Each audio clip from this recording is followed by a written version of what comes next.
आणि जिल्हा परिषद असेल, नगरपंचायत असेल, ज्या ज्या ठिकाणी भारतीय जनता पार्टी म्हणून आम्ही लढणार आहोत त्या ठिकाणी जिंकण्याचा प्रामाणिक प्रयत्न असेल आणि सर्व आम्ही भारतीय जनता पार्टीचा अध्यक्ष असेल, जिल्हा परिषदचा पंचायत सभापती असेल, हे भारतीय जनता पार्टीचा कसा बसेल या दृष्टीने आम्ही प्रयत्न करणार. सर्व कार्यकर्त्यांना येणाऱ्या 3-4 महिन्यामध्ये ज्या जिल्हा परिषद, महानगरपालिका, नगरपंचायतच्या निवडणुका असतील, या निवडणुकीसाठी सर्व कार्यकर्त्यांनी कामाला लागा आणि जास्तीत जास्त आपले कार्यकर्ते कसे निवडून येतील या दृष्टीने प्रयत्न करा. आमचा पक्ष सर्वसामान्यांना कायमच न्याय देण्याचा प्रयत्न करत असतो आणि आमच्या पक्षामध्ये अशी पद्धत आहे की पक्षश्रेष्ठी जे निर्णय घेतील ते निर्णय आमच्यासाठी कायमच आम्ही ते निर्णय फॉलो करत असतो. साई नगरीमध्ये भाजपचं महाविजयी अधिवेशन आज सुरू राहिलं. एक दिवसीय अधिवेशन आहे. या अधिवेशनासाठी राज्यभरातून पदाधिकारी दाखल झाले. आपल्यासोबत काही पदाधिकारी, आपण त्यांच्यासोबत संवाद साधण्याचा प्रयत्न करूया. तुमचं नाव सांगा प्रथम आणि कुठून आला? जितेंद्र श्याम डाकी, अध्यक्ष ठाणे, भारतीय जनता पार्टी ठाणे जिल्हा ग्रामीण. आजच्या अधिवेशनासाठी तुम्ही मुंबईतून इथं आला आहात. खर तर महापालिका निवडणुका आता येत्या काळात होणार आहे. त्यामध्ये तुम्हाला काय वाटतं, महायुती म्हणून निवडणुका लढावा की वेगळ्यापणाने निवडणुका लढवावी? संघटना जे निर्णय घेईल त्या पद्धतीने जाईल, पण आम्ही कार्यकर्ता म्हणून आमचे कार्यकर्ते जास्तीत जास्त कसे निवडून येतील, कार्यकर्त्याला त्या दृष्टीने कसं बळ देता येईल आणि जिल्हा परिषद असेल, नगरपंचायत असेल, ज्या ज्या ठिकाणी भारतीय जनता पार्टी म्हणून आम्ही लढणार आहोत त्या ठिकाणी जिंकण्याचा प्रामाणिक प्रयत्न असेल आणि सर्व आम्ही भारतीय जनता पार्टीचा अध्यक्ष असेल, जिल्हा परिषदचा पंचायत सभापती असेल, हे भारतीय जनता पार्टीचा कसा बसेल या दृष्टीने आम्ही प्रयत्न करणार. हा प्रश्न विचारायचा उद्देश असा आहे की आतापर्यंत ज्या ज्या निवडणुका होतात, महापालिका असो, नगर परिषद, त्यामध्ये स्थानिक स्तरावरती वेगवेगळे गणित असतात आणि त्या अनुषंगाने मोठे पक्ष आदेश देतात की तुम्ही तुमच्या स्थानिक लेव्हलला युती करा, निवडणूक लढा. पुन्हा प्रश्न विचारला, त्यामुळे याचा विचार होणार का?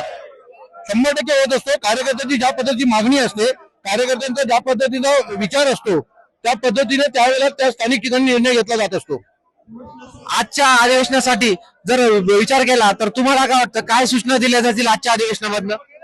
सर्व कार्यकर्त्यांना येणाऱ्या 3-4 महिन्यामध्ये ज्या जिल्हा परिषद, महानगरपालिका, नगरपंचायतच्या निवडणुका असतील, या निवडणुकीसाठी सर्व कार्यकर्त्यांनी कामाला लागा आणि जास्तीत जास्त आपले कार्यकर्ते कसे निवडून येतील या दृष्टीने प्रयत्न करा. ताई, तुम्ही कुठून आलात? तुमचं नाव सांगा. मी सौ मीनल सचिन मोरे, महाराष्ट्र प्रदेश महिला मोर्चा सचिव, बदलापूर शहर. ताई, खरं तर विचार केला तर महायुतीमध्ये ज्या पद्धतीने तिन्ही पक्षांनी मोठ्या प्रमाणात यश मिळवलं आहे, राज्यामध्ये महायुती सरकार स्थापन झालंय, भाजपाचे नेते, ज्येष्ठ नेते, देवेंद्र फडणवीस राज्याचे मुख्यमंत्री आहे. मात्र तसा विचार केला तर बाहेरच्या नेत्यांना लोकसभा निवडणूक असो, विधानसभा निवडणूक संधी दिली गेली. पक्षातील काही नाराज पदाधिकारी वाटतं तुम्हाला? मला असं वाटत नाही, कारण आमचा पक्ष सर्वसामान्यांना कायमच न्याय देण्याचा प्रयत्न करत असतो आणि आमच्या पक्षामध्ये अशी पद्धत आहे की पक्षश्रेष्ठी जे निर्णय घेतील ते निर्णय आमच्यासाठी कायमच आम्ही ते निर्णय फॉलो करत असतो. फडणवीस सरकारकडनं तुमच्या काय काय अपेक्षा आहे येत्या 5 वर्षासाठी? बघा, आता अजून काय अपेक्षा करणार का? आमच्यासारख्या लाडक्या बहिणींना देवाभाऊंनी आणि नरेंद्र मोदींनी जी काही योजना दिली त्या योजनेचा लाभ तर आमच्या सगळ्या महिला भगिनींना होतच आहे. ज्या काही इथून पुढे योजना मोदी सरकारच्या माध्यमातून येतील त्या भवितव्या चांगल्याच असतील, महिलांच्या भवितव्यासाठी असतील असं मला वाटतं. ताई, तुम्ही कुठून आलात? मी मुरबाड. काय नाव तुमचं? स्वरा चौधरी. आणि लाडकी बहीण योजनेचा फायदा तुम्हाला झाला का? मला पण आमच्या तालुक्यामध्ये पूर्ण महिलांना झालेला आहे. ज्यांना गरज आहे. मग आता येत्या काळात पण ती योजना चालू राहणार आहे का? हो, 100%. बरोबर. अजून आपण काही वेगवेगळ्या ठिकाणून आलेल्या कार्यकर्त्यांशी संवाद साधण्याचा प्रयत्न करूया. खरं तर आपण बघितलं या ठिकाणी मोठ्या प्रमाणावरती ज्या ज्या जिल्ह्यावाईज म्हणजे महाराष्ट्रात जितके जिल्हे त्या जिल्ह्यांप्रमाणे इथे बूथ तयार करण्यात आले आणि या बूथवरती प्रत्येक पदाधिकारी असो किंवा कार्यकर्ता असतो त्याने निमंत्रित केले गेले. त्यांची यादी पहिली मागवली गेली ती जिल्हाध्यक्षांकडे, त्याप्रमाणे त्यांची नावं इथं आहे. तुम्ही कुठून आलात? मी सातारावरून, पाटण तालुका. बरं, तुम्हाला काय वाटतं आजचं जे अधिवेशन होतंय त्याचा फायदा तुम्हाला येत्या काळात होईल का राजकारणात? होईल, चांगलाच होईल फायदा. बरं, आता स्थानिक स्तराची निवडणुका म्हणजे तुमच्या जिल्हा परिषद असेल, नगर परिषदेची निवडणुका होतील. या निवडणुकीमध्ये तुम्हाला शिवसेनेसोबत, अजित पवार राष्ट्रवादी काँग्रेस सोबत निवडणुका लढवायला असं वाटतं का? त्यांच्यासोबत निवडणूक लढवावी स्थानिक स्वराज्य संस्थेच्या? वाटते मला. का बरं? कारण की आतापर्यंत जसं घडलं ना, युती आहे ना, युतीमुळे वाटणार नाही. पण युतीने काय होतं, जागा कमी येतं वाटायला. जर एकटे लढले तर सर्व ताकद, आपली ताकद काय ते आजमावता येते. मग तुम्हाला असं वाटतं का की महापालिका, नगरपालिका निवडणुका एकटे लढावं? हो, तुम्ही कुठे आला ताई? काय नाव आहे तुमचं? कारंजा लाड वाशिम जिल्हा. काय परिस्थिती सध्या भाजपची तिथे स्थानिक स्वराज्याच्या संस्थेच्या निवडणुकीचा विचार केला तर? एकदम चांगली परिस्थिती आहे तिथे. हो. आणि आता घर चलो अभियान एकदम चांगल्या प्रकारे चालू आहे. आणि जसे आपले जास्तीत जास्त सीट आल्यामुळे उत्साह आहे सर्व यांच्यामध्ये. लोकसभा निवडणुकीमध्ये जो उत्साह कमी झाला होता तो विधानसभा निवडणुकीमध्ये वाढलेला आहे. लाडकी बहीण योजनेने आम्हाला फार मोठा आमच्या मतदारसंघामध्ये त्याचा एक उपयोग करून दिलेला आहे. आणि आमच्या विधानसभेमध्ये जो लोकसभेला आमचा पराजय झाला होता, आमच्या या विधानसभेमध्ये लाडक्या बहीण योजनेमुळे आम्हाला खूप जास्त फायदा झालेला आहे. आम्ही देवाभाऊंचे मनपूर्वक धन्यवाद मानतो की त्यांनी लाडक्या बहिणींचा एवढा चांगला विचार केला जो इतर कोणत्याच पक्षांनी केला नाहीये. आणि आता देवाभाऊ ब्रिगेड देवाभाऊ राहणार आहेत. आता पण दुसरा एक प्रश्न असा उपस्थित होतो, ज्यावेळेस पक्ष चे मोठ्या प्रमाणात यश प्राप्त होतं त्यावेळेस अनेक म्हणजे दुसऱ्या पक्षातून देखील लोक येतात, नेते येतात, त्यामुळे कुठेतरी जे निष्ठावान आहे त्यांच्यावरती अन्याय देखील पाहायला मिळत आहे. नाही, आम्हाला देवेंद्रजींवर अतिशय विश्वास आहे. आणि मी गेल्या 15 वर्षापासून भारतीय जनता पार्टीची कार्यकर्ता आहे. मी पहिले शहरात काम केलं, प्रदेशमध्ये काम केलं आणि आम्हाला देवेंद्रजीवर विश्वास आहे. ते कोणत्याच कार्यकर्त्यावर अन्याय करणार नाही. हा, थोडा उशीर होईल कार्यकर्त्यांना, पण ते शेवटी न्याय देतीलच. काय अपेक्षा आहे मोदी सरकारकडनं तुम्हाला?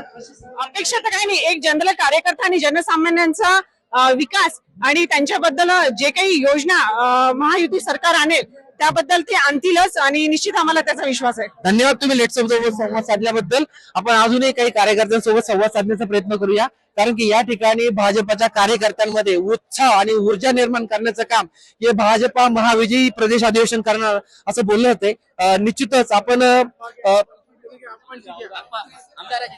आमदार साहेब आजच्या अधिवेशनाचा जर परिसर बघितलं एकदम उत्साह आणि ऊर्जा देणारं वातावरण पाहायला मिळतंय. आणि तुम्ही देखील या ठिकाणी उपस्थित दर्शनात तुम्ही मार्गदर्शन होणार आहे. प्रेसिडेंट ऑफ महाराष्ट्राचे जे अध्यक्ष असणारे जे पी नड्डा साहेब केंद्रीय अध्यक्ष म्हणजे भाजपचे केंद्रीय अध्यक्ष आहेत. कसं एकंदरीत पाहता या अधिवेशनाकडे? आपण बघत आहात की कार्यकर्त्यामध्ये प्रचंड उत्साह आहे. विधानसभेमध्ये 132 अधिक 5 आमचे सहयोगी सभासद असे 137 आमदार निवडून आल्यानंतर कार्यकर्त्यामध्ये प्रचंड उत्साह आहे.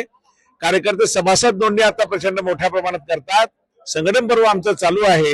येणाऱ्या महानगरपालिका असेल, जिल्हा परिषद आणि स्थानिक स्वराज्य संस्थेच्या निवडणुका आहेत त्या भारतीय जनता पार्टी 100 महायुती 100% जिंकणारच. भारतीय जनता महायुतीमध्ये भाजपा सर्वात मोठा भाऊ ठरलेला आहे.